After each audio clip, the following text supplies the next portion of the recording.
You wake up, reach for your phone before your eyes have fully adjusted to the light. And within seconds your mind is already somewhere else. Someone you barely know has announced a new achievement. A headline tells you the world is falling apart. Another promises that everything is changing faster than anyone imagined. Messages demand your attention. Algorithms quietly decide what deserves your emotions today. Before you've even spoken your first word, something inside you feels strangely exhausted. Not because you've done anything, because you've already been pulled away from yourself. You carry on anyway. You answer emails. You work. You laugh when you're supposed to laugh. You scroll when silence feels uncomfortable. You tell yourself that once this project is finished, once you earn a little more, once life settles down, you'll finally have space to breathe. But life never settles. Instead, another notification appears. Another crisis. Another opinion. Another prediction about the future. And somewhere beneath all that noise, a question begins whispering so quietly that most people spend years trying not to hear it. What if the real crisis isn't happening out there? What if it's happening inside us? For decades, we've been taught to believe that history is driven by wars, elections, economic collapses, and revolutions. Every generation points toward politics as the battlefield where the future will be decided. Every debate feels like the most important debate humanity has ever had. Every disagreement becomes a moral emergency, yet something doesn't quite add up. Even in countries where people enjoy more comfort, safety, and opportunity than almost any civilization before them, anxiety continues to rise. Loneliness spreads through crowded cities.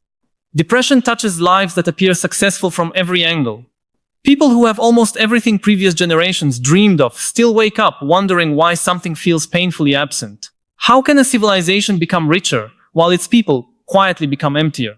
That question sits at the center of one of Yuval Noah Harari's most unsettling observations. He suggests that our greatest crisis may not be political at all. It may be a crisis of meaning. At first, that sounds almost too abstract. Meaning feels like one of those words people use without ever defining it. Yet the longer you sit with it, the more impossible it becomes to ignore. Because meaning isn't just a philosophical luxury. It's the invisible force that tells you why getting out of bed matters. It's what transforms suffering into sacrifice. It's what allows parents to lose sleep, raising children without resenting every moment. It's what motivates artists to spend years creating something the world may never notice. It's what keeps scientists searching for answers long after recognition has faded. Meaning doesn't erase pain, it gives pain a direction. Without it, even comfort begins to feel unbearable. History has seen this before, long before smartphones, before artificial intelligence, before 24-hour news cycles. Civilizations discovered that material success alone could never satisfy the human spirit. The Roman Empire built roads that stretched across continents. Its cities overflowed with engineering marvels that seemed impossible for their time. Wealth poured into its capital from every corner of the known world. Luxury surrounded those fortunate enough to possess power. Yet beneath the marble columns and magnificent architecture, something fragile was beginning to crack. Citizens increasingly searched for entertainment powerful enough to distract them from questions they could no longer answer. Spectacles became more extreme. Pleasure became more excessive. Public life grew louder as private lives quietly became emptier. The empire didn't collapse in a single dramatic moment. It slowly lost confidence in the stories that had once held it together, because every civilization is built on stories. Money only works because people believe in it. Nations exist because millions agree they do. Laws matter because enough individuals accept invisible rules over raw strength. Even your own identity is in many ways a story you've spent years telling yourself. I'm successful. I'm a failure. I'm the responsible one. I'm not good enough. These stories shape reality far more than we usually notice. Harari often reminds us that humans dominate the planet not because we're the strongest animals, but because we're the greatest storytellers. Chimpanzees can cooperate in small groups. Humans can cooperate with millions of strangers, not because we know each other, because we believe in the same imagined realities. Companies, religions, currencies, borders. Human rights, justice. None of these can be held in your hands, yet they shape nearly every decision you make. For thousands of years, shared stories gave people a place within something larger than themselves. A farmer didn't simply grow crops. He fed a kingdom blessed by heaven. A craftsman wasn't merely carving wood. He was honoring generations before him. A family wasn't simply surviving another winter. They were participating in traditions stretching back centuries. Life was difficult, sometimes brutally so. But hardship often carried meaning, because individuals understood where they belonged. Today, many of those shared stories have weakened. Religion no longer anchors everyone's life. Communities have become increasingly fragmented. Families live thousands of miles apart. Neighborhoods change faster than relationships can grow. Workplaces ask for loyalty while promising none in return. The old maps have faded. The new ones haven't fully formed. So millions find themselves drifting through extraordinary technological progress with no clear sense of direction. It's a strange paradox. Humanity has answered questions our ancestors considered impossible. We've decoded the human genome. We've landed machines on distant planets. We carry nearly all recorded knowledge inside devices that fit into our pockets. Yet one of the oldest questions remains unanswered. Why are we here? Not scientifically, personally. Those are entirely different questions. Science can explain how stars form. It cannot tell you why losing one person can change your entire universe. Neuroscience can describe the electrical activity of love. It cannot explain why one memory from childhood still has the power to make you cry decades later. Technology grows more powerful every year. Wisdom does not automatically grow alongside it. That's where modern life becomes deeply confusing. We're surrounded by tools capable of solving problems previous generations couldn't even imagine. But many of the problems quietly consuming people today aren't technical, they're existential. No app can answer whether your life matters. No algorithm can tell you what kind of person you should become. No artificial intelligence, no matter how advanced, can hand you a purpose worth living for. And perhaps that's why so many people keep searching. Not because they're weak, because they're human. Have you ever noticed how often people say they just want to feel alive again? Not wealth, not fame, not another vacation. Alive. That choice of words reveals something extraordinary deep down. People aren't only searching for pleasure, they're searching for significance. The difference is enormous. Pleasure fades quickly because the brain adapts with astonishing speed. The promotion that once felt life-changing eventually becomes normal. The new house becomes familiar. The expensive car becomes another object sitting in the driveway. Even extraordinary experiences slowly become ordinary memories. Psychologists sometimes call this hedonic adaptation. But you don't need the scientific term to recognize it. You've lived it. Something you once desperately wanted eventually became part of everyday life. Then the search simply started again. More, better or faster. As if fulfillment always lived just beyond the next achievement. The consumer culture quietly reinforces this cycle every single day. It whispers that identity can be purchased, upgraded, optimized, and displayed. If you feel uncertain, buy certainty. If you feel invisible, build a personal brand. If you feel lonely, gather followers. If you feel empty, keep consuming. The promise is seductive because it occasionally works for a moment. Then the silence returns, not because you failed, because the hunger wasn't material in the first place. Harari argues that as traditional sources of meaning weaken, new systems rush in to replace them. Markets don't simply sell products anymore. They sell identities. Politics doesn't merely offer policies. It offers belonging. Technology doesn't just solve problems. It promises transcendence, suggesting that with enough innovation, humanity can eventually engineer its way beyond every limitation. But beneath each promise lies the same unanswered question. What story are we living inside? And who is writing it? Maybe that's the most unsettling part of all. For most of history, people inherited their stories. Today we're expected to create them ourselves. That sounds like freedom. Sometimes it is. Sometimes it's terrifying. Because absolute freedom can feel remarkably similar to standing in the middle of an endless ocean without a compass. Every direction is possible, which means none of them feels certain. And when certainty disappears, people often cling to the loudest voice they can find. Not because it's true, because uncertainty is exhausting. That's when meaning becomes more than a philosophical idea. It becomes a psychological necessity. And once you begin to see that, the world around you starts looking very different. The strange thing about meaning is that you rarely notice it while you have it. It's like gravity. Invisible, constant, quietly holding everything together. You notice it only when it begins to disappear. That's why so many people mistake their restlessness for burnout, or their anxiety for simple stress.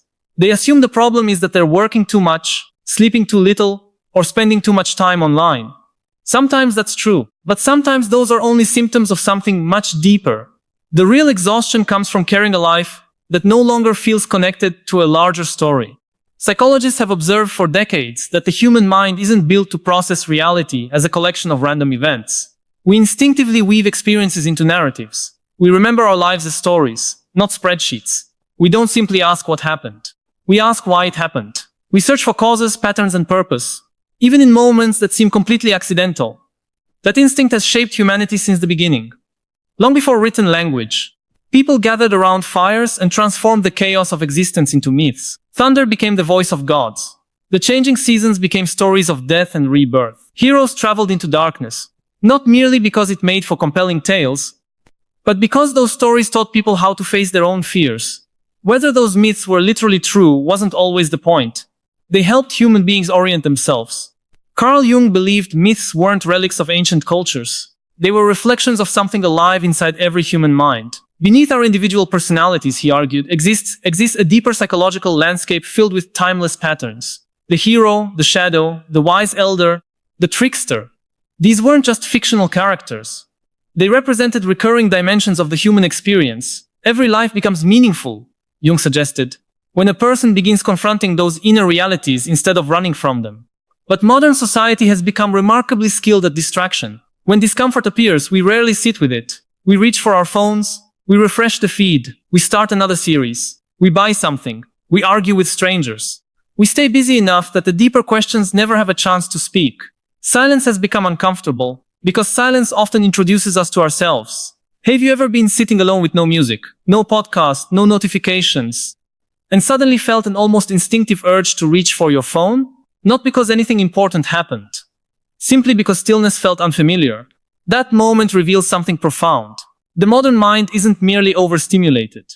It's often afraid of what it might discover beneath the noise. Neuroscience offers an interesting perspective on this. The brain evolved to solve immediate problems. It scans constantly for threats, opportunities, and social signals. Thousands of years ago, this kept our ancestors alive. Missing the movement of a predator in the bushes could mean death. Today, the predators have changed. Instead of lions, our attention is hunted by endless streams of information. Each notification triggers anticipation. Each new headline promises urgency. Each piece of content competes to convince your brain that it deserves immediate attention. Your nervous system wasn't designed for this environment. It treats digital interruptions with many of the same biological mechanisms that once responded to physical danger.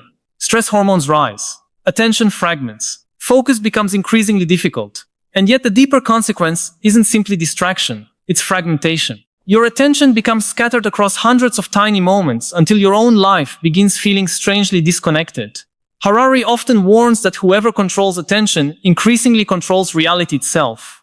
That statement sounds dramatic until you realize how much of your day has already been shaped by forces you've never consciously chosen. The articles recommended to you, the videos placed in front of you, the advertisements predicting your desires before you fully form them, the algorithms deciding which emotions deserve amplification. Each one gently nudges the story you're telling yourself about the world, not through force, through repetition. Over time, repeated narratives become perceived truth. If every day begins with outrage, the world starts looking permanently broken. If every conversation becomes a competition, relationships slowly transform into performance. If every achievement is measured against strangers online, satisfaction becomes almost impossible. The most powerful stories are rarely the loudest ones. They're the ones repeated so often you stop noticing their stories at all. This creates a paradox unlike anything previous generations faced.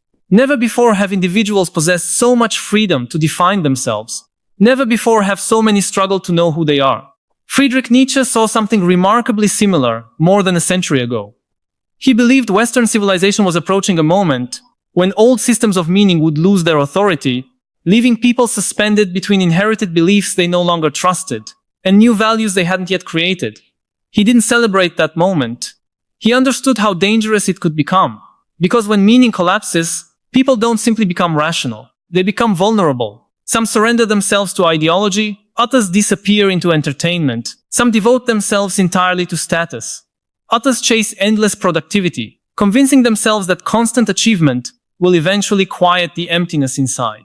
But achievement alone rarely answers existential questions. It often amplifies them. How many stories have you heard about celebrities, executives, athletes, or entrepreneurs who reached the top of their fields only to admit they felt completely lost?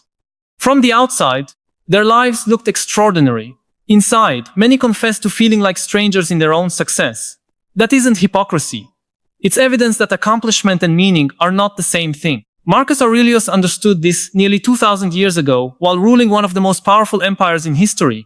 He spent his evenings writing private reflections that no one was ever meant to read. Again and again, he reminded himself that fame disappears Wealth changes hands, and even great civilizations eventually fade. His goal wasn't pessimism, it was clarity. If everything external can vanish, then building an identity entirely on external things becomes incredibly fragile. Modern neuroscience quietly supports a similar insight. The brain constantly predicts the future based on previous experience. It builds expectations about what will finally make us happy.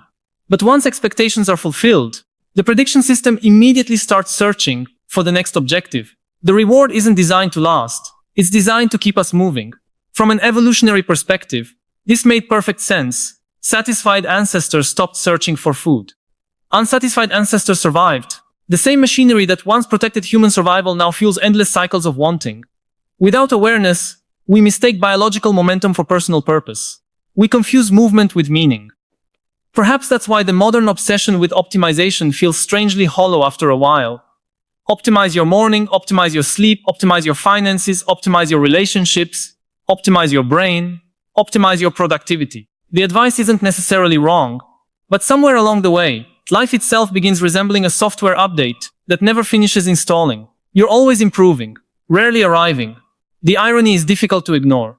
The more obsessed we become with engineering a perfect future, the less present we become inside the life that's already unfolding. Buddhist philosophy recognized this long before neuroscience placed people inside MRI machines. The mind continually reaches toward what it doesn't have, while overlooking what already exists. Not because humans are broken, because craving naturally generates more craving. That doesn't mean ambition is the enemy. It means awareness matters more than accumulation. Harari's work often returns to another unsettling possibility. As artificial intelligence grows more capable of understanding human behavior, predicting decisions, and shaping preferences, we may gradually lose the ability to distinguish between desires that genuinely belong to us and desires planted there by systems designed to influence us. That's a frightening thought, not because machines become conscious, because humans stop questioning themselves. What if your next purchase isn't really your decision? What if your political certainty was quietly reinforced thousands of times before you ever defended it? What if your dreams have been curated by algorithms optimizing for engagement rather than fulfillment? Freedom isn't merely the absence of chains. It's the ability to recognize which thoughts genuinely arise from within. When was the last time you wanted something before someone suggested you should want it? It's a surprisingly difficult question, and maybe that's worth sitting with. Because every generation inherits challenges unique to its time. Our ancestors battled famine, others faced invasions, plagues, or world wars. We face something far less visible, a battle for attention, a battle for identity, a battle over who gets to define the story of a human life. I'm curious what you think. Have you ever felt that modern life gives us more choices than ever before, yet somehow leaves us feeling less certain about who we really are? Or do you believe this crisis of meaning is being exaggerated? Share your perspective in the comments. There are no perfect answers here, and your experience may resonate with someone else who's been quietly asking the same questions. Because the conversation itself may be one of the few places where genuine meaning still begins. Not with certainty, but with the courage to ask better questions. And those questions become even more important when we confront one final possibility. Maybe the greatest threat isn't that the world is changing too quickly. Maybe it's that we've forgotten how to remain fully human while it changes around us. What does it actually mean to remain human? Not biologically, not politically, but inwardly. It's a question that becomes more urgent every year. Because the future isn't arriving with dramatic explosions or obvious turning points.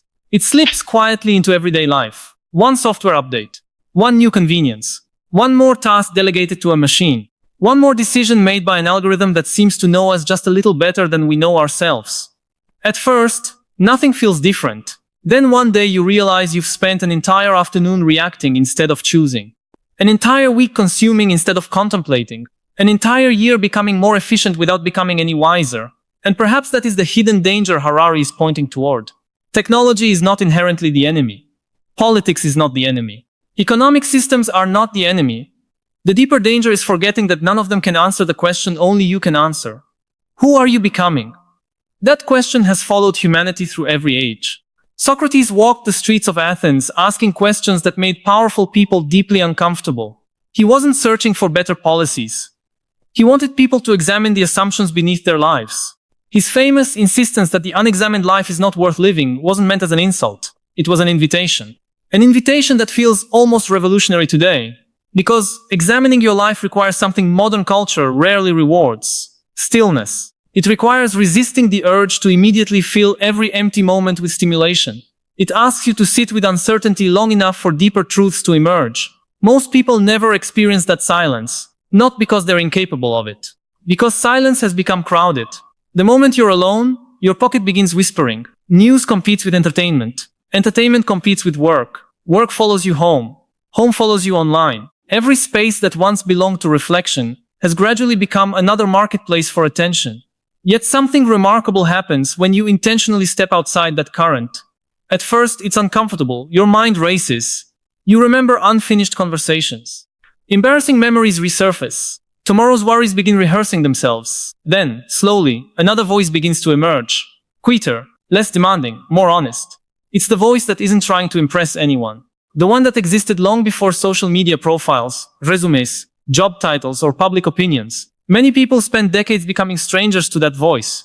Not because they reject it, because they simply stop listening. Psychologists sometimes describe identity as a process rather than a destination. You're not a finished product waiting to be discovered. You're continually shaped by the choices you make, the habits you repeat, and the stories you accept about yourself. That realization is both terrifying and liberating. Terrifying because it means no one else can live your life for you. Liberating because it means your past doesn't have to become your permanent identity. Think about how often you introduce yourself without speaking.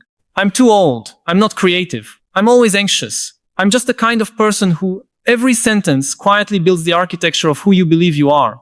Eventually, your behavior begins protecting that identity, even when it causes suffering. If you believe you're incapable of change, your mind starts collecting evidence to prove itself right. If you believe your worth depends entirely on achievement, rest begins feeling like failure. If you believe happiness always exists somewhere in the future, the present becomes nothing more than a waiting room. The stories you repeat eventually become the walls you live inside.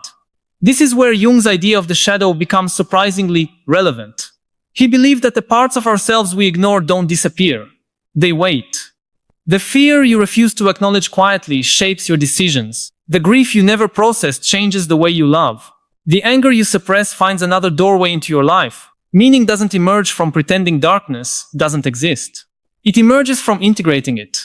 Perhaps that's why the people who leave the deepest impression on us are rarely those who seem perfect. They're the ones who have suffered without allowing suffering to become their entire identity. The ones who transformed pain into compassion, confusion into curiosity, loss into wisdom. History remembers them not because they escaped hardship, because they found a way to give hardship meaning. Viktor Frankl understood this better than almost anyone. Surviving the unimaginable horrors of Nazi concentration camps, he witnessed people lose nearly everything that could be taken from them. Yet he observed something extraordinary. Those who could connect their suffering to a deeper purpose often displayed a resilience that seemed almost impossible under such conditions. He never claimed meaning eliminates pain.